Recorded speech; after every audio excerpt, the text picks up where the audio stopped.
안녕하세요. 스마트 코인 트레이딩입니다. 코인 시장이 하락을 하면서 NFT 시장 역시 주춤하고 있는 상황이죠. 이런 상황에 수수료 제로 정책의 블러가 등장을 하면서 시장은 더욱 혼란스러운 상황입니다. 현재 거래소들은 어떤 상황이고 블러는 어떤 취약점을 가지고 있는지 말씀드려 보겠습니다. 과거 오픈시가 개척한 시장을 룩스레어, X2Y2 같은 애들이 잠식을 해 나가기 시작할 때가 있었어요. 그럼에도 오픈시가 위기감을 느끼지 않았던 이유가 있었는데, 오픈시, 룩스레어, X2Y2의 플랫폼 사용료 대비 고객 확보 비용, 수익률을 계산한 표인데, 여기서 중요한 게 한 가지가 있습니다. 쉽게 설명을 하기 위해서 백화점으로 한번 비유를 해볼게요.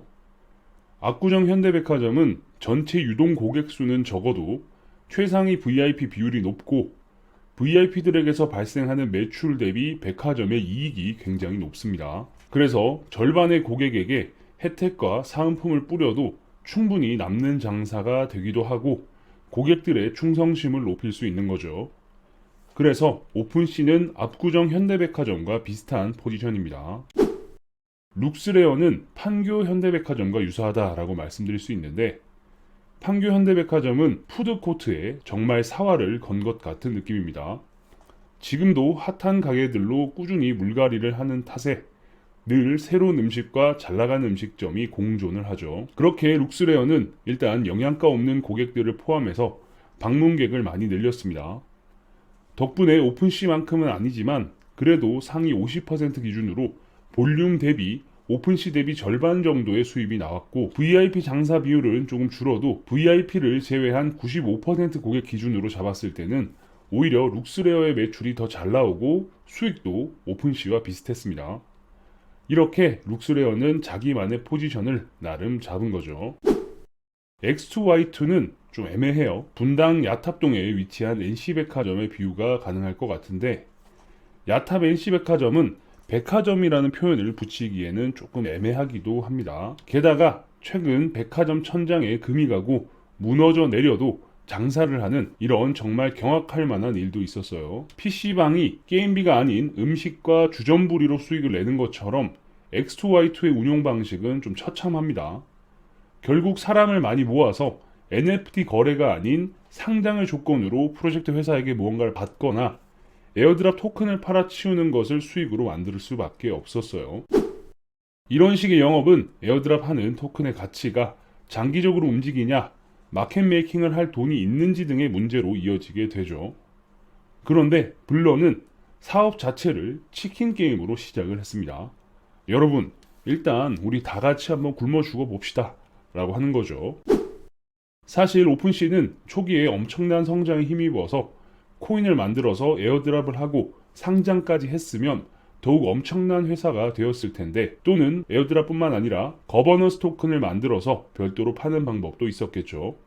그런데 놀랍게도 오픈시는 우리는 IPO 할 거라고 선언을 하는 바람에 이 빈틈을 다른 크립토 회사들이 나눠 가질 수 있었습니다.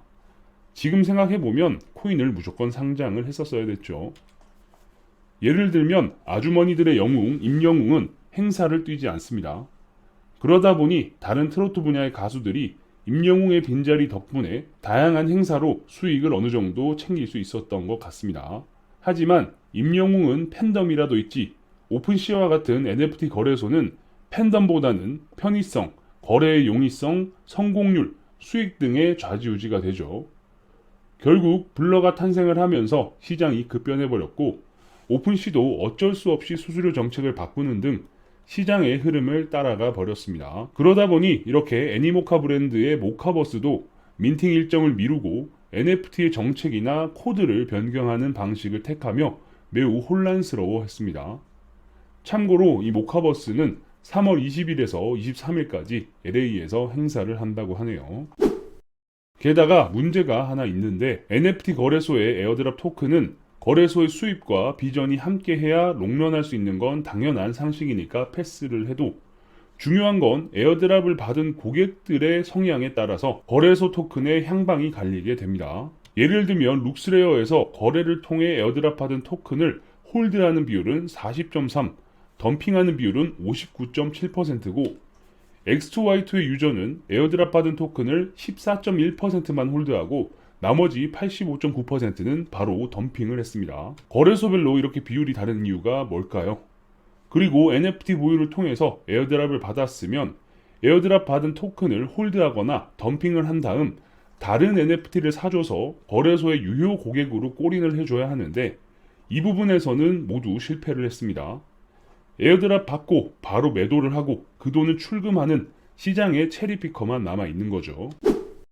룩스레어는 0.24%만 유효 고객으로 전환이 되었고, 그러니까 덤핑한 토큰으로 새로운 NFT를 구매하는 비율이 0.24%인 거죠. X2Y2는 0.37%의 유효 고객 전환을 나타냈습니다. 대부분의 유저는 NFT를 거래해서 받은 토큰을 팔아서 다시 그 돈을 시장으로 유입시키지 않은 거예요.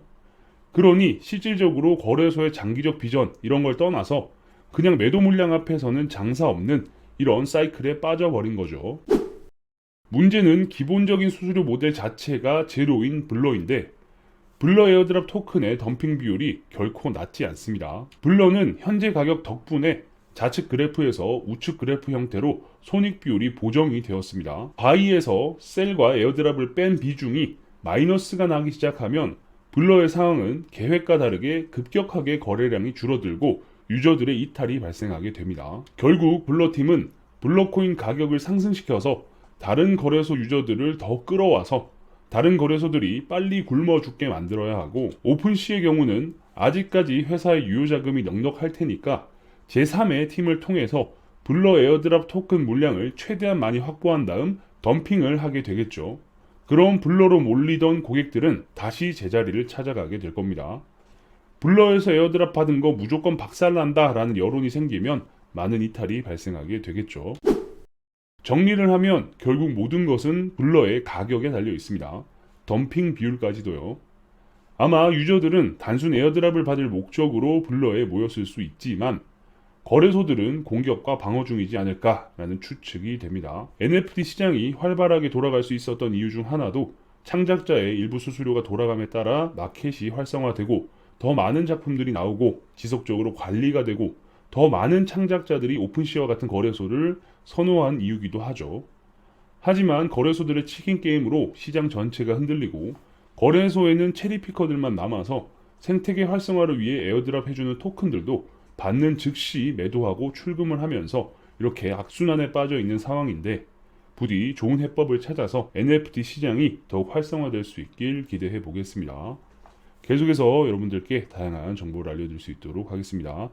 영상이 괜찮으셨다면 구독과 좋아요도 눌러주시고요. 알림 설정을 눌러놓으시면 누구보다 빠르게 새로운 정보를 받아보실 수 있으니까 구독, 좋아요, 알림 설정까지 눌러주시면 감사하겠습니다.